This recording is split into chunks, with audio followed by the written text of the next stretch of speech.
तो गाइस आज हम बात करेंगे मैनेजर किम के चैप्टर नंबर 1 के बारे में। मुझे इस मानवा के ऊपर काफी सारे लोग वीडियो बनाने के लिए कह रहे थे, तो मैंने सोचा कि क्यों ना इसी के ऊपर वीडियो बना लूं। और आप सबका इस वीडियो के ऊपर कितना सपोर्ट रहता है ये बात ये तय करेगी कि आगे मुझे इस मानवा को एक्सप्लेन करना चाहिए या फिर नहीं। और ये लुकिसम से भी कनेक्ट है, इसलिए मैंने सोचा कि मुझे इसे एक्सप्लेन कर देना चाहिए। तो खैर आज की वीडियो की शुरुआत में हम देखते हैं मैनेजर किम को, जो अभी अपने घुटनों के बल बैठे हुए होते हैं और किसी से माफी मांग रहे होते हैं। इतने में ही पीछे से मैनेजर किम की बेटी चिल्लाती है, डैड आप ये क्या कर रहे हो? मैंने आपको बताया ना, उसने पहले मुझे मारा था। यानी कि मैनेजर किम की बेटी की लड़ाई यहाँ पे किसी और लड़की से हुई होती है, और जो वो दूसरी लड़की होती है उसकी माँ कहती है, आखिर तुम्हें ये बदतमीजी करना किसने सिखाया है? मैं चाहती हूँ कि एक कमेटी बने जिससे पता चले यहाँ स्कूल में कितना ज्यादा वायलेंस होता है। तुम्हारी बेटी ने जो कुछ भी करा है वो सब कुछ उसके रिकॉर्ड में लिखा जाएगा। इन जैसे बच्चों को तो सोसाइटी में घुसने भी नहीं देना चाहिए। हम देखते हैं यहाँ पे एक बंदा होता है जो शायद टीचर होता है, लेकिन किसी भी एंगल से ये टीचर नहीं लग रहा होता। अभी बेचारे मैनेजर किम चुपचाप से जमीन में बैठे हुए होते हैं शर्मिंदा होके। तभी ये टीचर सा दिखने वाला बंदा कहता है, वेल जैसा कि तुम भी जानते हो ये तीसरी बार है जब मिंजी हायरी से लड़ रही है, और जैसा तुम्हें पता है इस बच्ची को चोटें भी आई है, और क्योंकि हम एक स्कूल है इसलिए हमें एक वकील की जरूरत पड़ेगी उस स्टूडेंट के लिए जिसके साथ अत्याचार हुआ है। देखो आपको ये बताने की जरूरत नहीं है कि मिंजी के फादर इस एरिया में काफी ज्यादा फेमस हैं। मिंजी के फादर के बारे में ये भी अफवाहें हैं कि वो अब पॉलिटिक्स में उतरने वाले हैं। तुमने जियोंग कंस्ट्रक्शन के बारे में सुना है ना? देखो ये लोग काफी ज्यादा ताकतवर हैं। इस मामले को और ज्यादा आगे बढ़ाने से तुम्हें कुछ भी नहीं मिलने वाला। मैनेजर किम अपनी मुट्ठी कसते हैं और कहते हैं, मैं माफी चाहता हूँ। मैं अकेला ही हूँ जो अपनी बेटी की देखभाल करता हूँ, इसलिए ऐसी काफी सारी चीजें हैं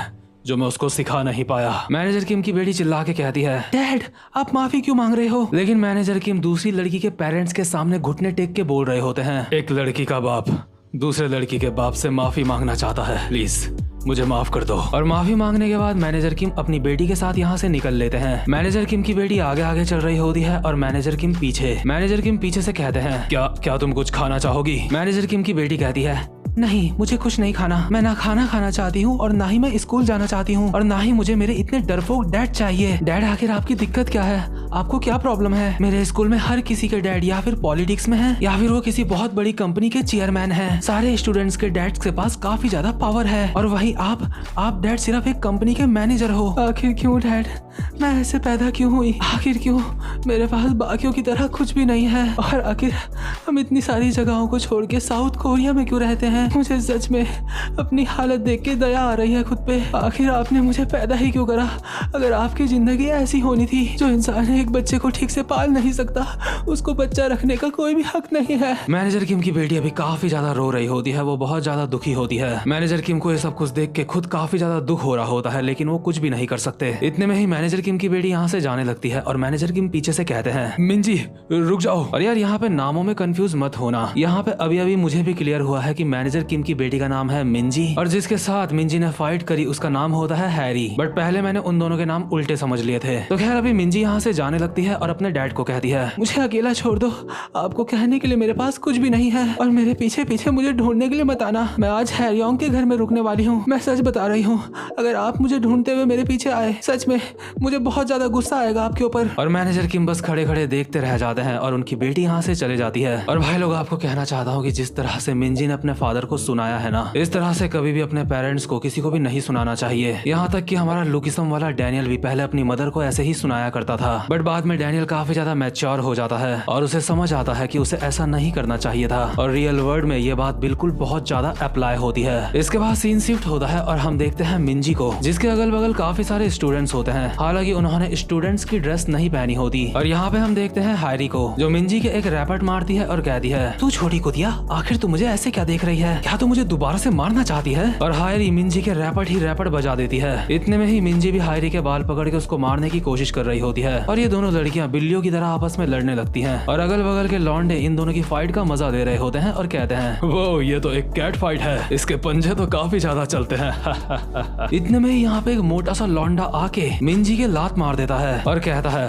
तू छोड़ी कुतिया, तुझे क्या लगा था तू एक लड़की है इसलिए मैं तुझे मारूंगा नहीं? आखिर तेरी हिम्मत कैसे हुई मेरी गर्लफ्रेंड के ऊपर हाथ उठाने की? और इस मोटे का नाम होता है मीनो शियोंग। असल में हायरी इसकी क्रश होती है, मतलब ऑफिशियली गर्लफ्रेंड और बॉयफ्रेंड नहीं होते वो दोनों। हायरी पीछे से चिल्लाते हुए कहती है, सही कहा, ये लड़की एक कचरे का ढेर है, इसकी तो कोई ज्यादा जान पहचान भी नहीं है, ना ही इसके दोस्त हैं। बेचारी मिंजी अभी हाँफ रही होती है और कहती है, तुम लोग बहुत ही गिरे हुए हो, चापलूस कहीं के। तुम सारे के सारे लोग सिर्फ यहाँ पे मुझे मारने के लिए आ रखे हो। इतने में ही मिन्हो मिंजी मिंजी के बाल पकड़ लेता है और कहता है क्या कहा तूने, और एक घुमा के रैपट मारता है मिंजी के। और इसके बाद लगातार मिंजी के रैपट ही रैपट बजाए जा रहा होता है। मतलब यार सोच रहे हो तुम, एक लड़की को मार रहा है वो इस तरह से, और मैं सोच रहा हूँ अगर ये लुकिसम का ही यूनिवर्स है तो यार काश अभी यहाँ पे डैनियल आ जाता और मिंजी को बचा लेता। बट यहाँ पे ऐसा कुछ भी नहीं होने वाला। मिनहो मिंजी के रैपट मारे जा रहा होता है और अगल बगल के लोग आपस में बोल रहे होते हैं, हे अब हमें रुक जाना चाहिए, इस तरह से तो वो मर जाएगी। इतने में ही हायरी एक पत्थर उठा के मिंजी की तरफ भागते हुए आ रही होती है और कहती है गधों मेरे सामने से हट जाओ, हे मिंजी किम तू कुतिया कहीं की, और सीधा पत्थर घुमा के मारती है मिंजी के सर पे। ये पत्थर सर पे पड़ने के बाद मिंजी टकराती है मिनहो मोटे से और सीधा मिंजी का सर जाके लगता है एक पत्थर में और मिंजी का खून जमीन में बिखर जाता है। यहाँ पे मैटर थोड़ा सा सीरियस हो चुका होता है, इसलिए सारे लोग आपस में बोल रहे होते हैं,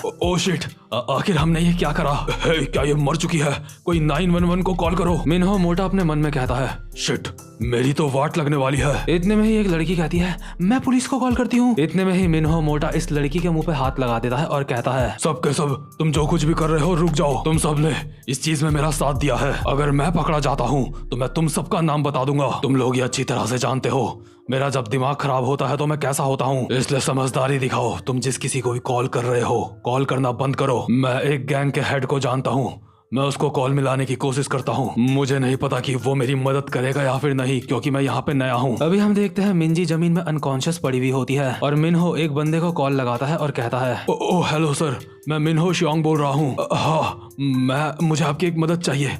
क्या आप मेरी मदद नहीं कर सकते? इतने में ही हायरी मिनहो से फोन छीनती है और कहती है फोन मुझे दो। हेलो, मैं गैंगचॉन जू की बेटी हूँ, मेरे डैड जियोंग कंस्ट्रक्शन के चेयरमैन हैं और मुझे अभी किसी ऐसे इंसान की जरूरत है जो यहाँ पे मैटर को संभाल सके। और जहाँ मिंजी के साथ इतना कुछ हो रहा होता है वहीं हम देखते हैं मैनेजर किम को, जिन्होंने चूल्हे में कुकर चढ़ा रखा होता है और बहुत ही उदास होके खाना खा रहे होते हैं और मिंजी का इंतजार कर रहे होते हैं। मैनेजर किम घड़ी में देखते हैं और कहते हैं मिंजी को आने में देर हो चुकी है। और वहीं दूसरी तरफ मिनहो और हायरी कार में कुछ बंदों के साथ बैठ के कहीं जा रहे होते हैं। असल में कार में जो बाकी के बंदे होते हैं वो गैंगस्टर्स होते हैं जिनको मिनहो ने कॉल मिलाया था। इनमें से एक बंदा हायरी को कहता है तो तुम मिस्टर जू की बेटी हो? हायरी कहती है हाँ सही कहा। गैंगस्टर कहता है वेल तुम्हें पता है हम ऐसे मामलों में ज्यादा टांग नहीं अड़ाते हैं, लेकिन क्योंकि तुम मिस्टर जू की बेटी हो इसलिए मैं यहाँ पे आया हूँ, तुम स्पेशल हो समझी। हायरी इन गैंगस्टर्स को देख के काफी ज्यादा नर्वस होती है और कहती है हाँ ठीक है, लेकिन काम तो हो जाएगा ना, प्लीज इस मैटर को संभालने का काम अच्छे से करना और कोशिश करना कि तुम्हें कोई देख ना पाए, क्योंकि हमें और ज्यादा लफड़ा नहीं चाहिए। गैंगस्टर कहता है इतनी चिंता मत करो, हमारे पास आजकल जो टेक्नोलॉजी है उससे काम काफी ज्यादा आसान हो जाएगा। हम जब ऐसे मैटर जापान को सेंड करते हैं तो वहाँ से वो लोग किसी भी इंसान को बिना सबूत के गायब कर सकते हैं। उसका क्या नाम था? हाँ, कंप्रेशन टैक। दूसरा बंदा कहता है बॉस उसका नाम कंप्रेशन टैक है। गैंगस्टर कहता है हाँ सही कहा, कंप्रेशन। एक बार जब हम उस मशीन के ऊपर किसी की बॉडी को रखते हैं तो वो बॉडी वहाँ पे कांपने लगती है और उस मशीन का काम पूरा होते ही बॉडी का भी काम हो जाता है। आजकल की टेक्नोलॉजी सच में काफी ज्यादा सही है। यानी कि यार ये लोग मिंजी की बॉडी के साथ कुछ करने की सोच रहे होते हैं, जैसे कि उसे पूरी ही तरह से खत्म करने की। और इस बात का एहसास होते ही हायरी काफी ज्यादा डर जाती है। हम देखते हैं जो मिंजी होती है वो गाड़ी की डिक्की में पीछे होती है और गैंगस्टर हायरी को कहता है तो ठीक है हमारे मेहमानों, अब तुम्हें यहाँ से उतरना होगा, इसके आगे हम लोगों को ही जाना अलाउड है। और हाँ, पैसों के बारे में चिंता मत करना कि तुम्हें हमें कितने पैसे देने हैं, मैं मिस्टर जू को वो बिल भेज दूंगा जितने उन्हें पैसे देने हैं, ठीक है। और वहीं हम देखते हैं जो मिंजी होती है उसका हाथ हल्का सा हिल रहा होता है, इसका मतलब शायद मिंजी जिंदा है। लेकिन जो मैनेजर किम होते हैं अब भी घर में बैठ के इंतजार कर रहे होते हैं। इतना ज्यादा इंतजार करते करते उनकी आंख लग जाती है, लेकिन अचानक से ही वो अपनी नींद से जागते हैं और घड़ी में देख के हैरान हो जाते हैं कि अब और ज्यादा समय हो चुका है। मैनेजर किम फटाफट से अपने कपड़े पहन के बाहर निकलते हैं और देखते हैं कुछ बच्चे आपस में बात कर रहे हैं। यहाँ पे क्या हुआ? क्या यहाँ पे किसी की फाइट हुई थी क्या? ये सच में काफी अजीब है, ये तो इंसान का खून है ना? क्या हमें पुलिस को बुलाना चाहिए? अरे रहने दो, मुझे लगता है पहले ही किसी ने पुलिस को बुला लिया होगा, चलो हम यहाँ से चलते हैं। मैनेजर किम देखते हैं यहाँ पे खून के निशान है जमीन में, तभी उन्हें जमीन में एक हेयर बैंड पड़ा हुआ दिखता है और उन्हें याद आ जाता है कि ये हेयर बैंड उसी लड़की का है जिसकी मिंजी के साथ पहले फाइट हुई थी। मैनेजर किम मिंजी की दोस्त को कॉल करके कहते हैं हेलो, क्या हेयर योंग बात कर रही है? हाय, मैं मिंजी का डैड बोल रहा हूँ, क्या पिछली रात मेरी बेटी तुम्हारे साथ थी? अच्छा ठीक है। मैनेजर किम को अंदाजा हो जाता है कि उनकी बेटी किसी खतरे में है और मैनेजर किम अभी अपने बीस्ट मोड में लग रहे होते हैं। इसके बाद सीन शिफ्ट होता है और हम देखते हैं हायरी और मिनहो को जो सड़क में पैदल जा रहे होते हैं और हायरी मिनहो मोटा कहता है अरे तुम चिंता मत करो, तुमने बताया था ना उसके डैड भी एक नंबर के ढक्कन है, चिंता मत करो, वो लोग उसे कभी भी ढूंढ नहीं पाएंगे, हमें बस अपना मुंह बंद रखना है, मैं तुम्हें घर तक छोड़ देता हूँ, तुम चिंता मत करो, ठीक है। इतने में ही इन दोनों के पीछे से मैनेजर किम आ जाते हैं और कहते हैं एक्सक्यूज मी, क्या मैं तुमसे एक सवाल पूछ सकता हूँ। मैनेजर किम जिस तरह से यहाँ पे आए होते हैं ये देख के इन दोनों की फट गई होती है। मैनेजर किम कहते हैं मैं मिनजी का फादर हूँ और अभी मैं उसको ढूंढने की कोशिश कर रहा हूँ। इतने में ही मिनहो मैनेजर किम का कॉलर पकड़ लेता है और एक मुक्का मारते हुए कहता है अबे साले बूढ़े, तूने तो मुझे डरा ही दिया था। तभी मिनहो देखता है कि हायरी काफी ज्यादा डरी हुई है, इसलिए वो रुक जाता है और कहता है हम किसी मिंजी विंजी को नहीं जानते, हम तुम्हारी मदद नहीं कर सकते। इतने में ही मैनेजर किम हायरी को उसका हेयर बैंड दिखाते हैं और कहते हैं मिस ये तुम्हारा है ना, मुझे सड़क में पड़ा मिला, ये तुम्हारा ही है ना। तभी मिनहो मैनेजर किम के दोबारा से मुक्का मारने वाला होता है और कहता है अबे तू जहाँ जा रहा था वहाँ चला जा, ऐसा करेगा तो तुझे चोट नहीं लगेगी, मैं सच बता रहा हूँ, मेरा मूड आज ठीक नहीं है, अभी मैं तुझे यहाँ से जाने दे रहा हूँ, इसलिए चुपचाप से यहाँ से चला जा। लेकिन इसके बाद सीन शिफ्ट होता है और हम देखते हैं मैनेजर किम की पुरानी यादें, जिससे हम ये अंदाजा लगा सकते हैं कि मैनेजर किम कितने ज्यादा खतरनाक इंसान है। हम देखते हैं मैनेजर किम चिल्ला के बोल रहे होते हैं प्लीज मैं कहता हूँ मुझे जाने दो, और काफी सारे फौजियों ने मैनेजर किम के ऊपर अपनी बंदूक तान रखी होती है और दूसरा फौजी मैनेजर किम को कहता है सार्जेंट किम तुम जो कर रहे हो वो करना बंद करो, मैं जानता हूँ तुम क्या बोलने की कोशिश कर रहे हो, लेकिन अगर तुम यही सब कुछ करते रहे तो मामला यहाँ पे काफी ज्यादा खराब हो जाएगा। हम देखते हैं मैनेजर किम ने अपने सीनियर के ऊपर बंदूक तान रखी होती है और एक दो फौजी तो पहले से ही जमीन में पड़े हुए होते हैं जिन्हें मैनेजर किम ने ही निपटाया होता है। मैनेजर किम कहते हैं अगर तुम्हें समझ आ रहा है कि मैं क्या बोल रहा हूँ तो तुम्हें मुझे यहाँ से जाने देना चाहिए। मैनेजर किम ने अपने सीनियर की गर्दन में चाकू भी लगा रखा होता है और कनपट्टी में बंदूक। मैनेजर किम का सीनियर कहता है शांत हो जाओ सार्जेंट, अपने हथियार नीचे रख दो, क्या तुमने ये नहीं कहा कि उस औरत के साथ तुमने बस एक ही रात बिताई थी, तो भला आखिर तुम्हें ये कैसे पता वो जो बच्चा है वो तुम्हारा ही है। दूसरा फौजी चिल्लाते हुए कहता है सबसे पहले हम सबको शांत होना होगा। बट इतने में ही मैनेजर किम फायर कर देते हैं, बट ये फायर हवा में होता है, लेकिन मैनेजर किम का सीनियर डर के मारे अपनी पैंट गीली कर देता है। सीनियर डरते हुए कहता है अरे इसे जाने दो, ये एक बहुत बड़ा पागल है, ये पूरी तरह से पागल है, सीरियसली अगर ऐसा ही चलता रहा ये हम सबको जान से मार देगा। और यार सोचो जिस बंदे को देख के फौजी इतना ज्यादा डर रहे हैं वो बंदा खुद एक कितना खतरनाक फौजी होगा। देखो मैं यहाँ पे फौजी शब्द इस्तेमाल कर रहा हूँ, लेकिन करने के लिए मैं स्पेशल फोर्सेस शब्द भी इस्तेमाल कर सकता हूँ। इसके बाद हम प्रेजेंट मोमेंट में वापस आते हैं जहाँ पे मिनहो मैनेजर किम का कॉलर पकड़ के बोलता है तुझे लगता है तू बहुत ज्यादा खतरनाक है बुढ़े, अब तक मैं तेरे ऊपर रहम खा रहा था लेकिन अब तो तेरी। और मिनहो अपनी टी शर्ट निकालने लगता है मैनेजर किम को मारने के लिए और कहता है लगता है तुझे अब समझ आएगा कि असली तरह से तुड़ाई करना किसको कहते हैं बुढ़े, क्या तू भी अपनी शर्ट निकालना चाहता है। मैनेजर किम कहते हैं संभल के बच्चे। बट इतने में ही मिनहो मैनेजर किम की शर्ट पकड़ता है और उसको फाड़ते हुए कहता है या फिर तू चाहता है मैं तेरी शर्ट निकालूं बुढ़े, आखिर तुझे लगता क्या है, तू कौन है, क्या तुझे पता भी है कि फाइट कैसे करी जाती है। और मैनेजर किम की शर्ट फाड़ते ही जो मिनहो होता है काफी ज्यादा हैरान हो जाता है, साथ ही साथ में हायरी भी डर के मारे कांप रही होती है। इसके बाद दोबारा से हम वो सीन देखते हैं जब मैनेजर किम ने अपने सीनियर की गर्दन में चाकू लगा रखा होता है। अभी एक फौजी चिल्ला के अपने सीनियर को कहता है ये नामुमकिन है, तुम जानते हो हम इसे यहाँ से जाने नहीं दे सकते, हमारे जो ये कपड़े हैं ये दुनिया के लिए एक सीक्रेट रहना चाहिए। सार्जेंट किम उन मिशंस के बारे में सोचो जो आपने हमारे साथ करे हैं, तुमने नॉर्थ कोरिया में 17 घुसपैठ के मिशनों को अंजाम दिया है, 5 double agent mission south Korea में, 2 बार जेल तोड़ी है और कोरियन सुप्रीम लीडर को जान से मारने वाला मिशन। पूरे नॉर्थ कोरिया में तुम मोस्ट वांटेड हो, तुम्हारे सर के ऊपर काफी सारे पैसों का इनाम है, यहाँ तक कि चाइना और रशिया में तुम्हारे लिए स्पेशल टीम तैयार करी गई है तुम्हें पकड़ने के लिए। सर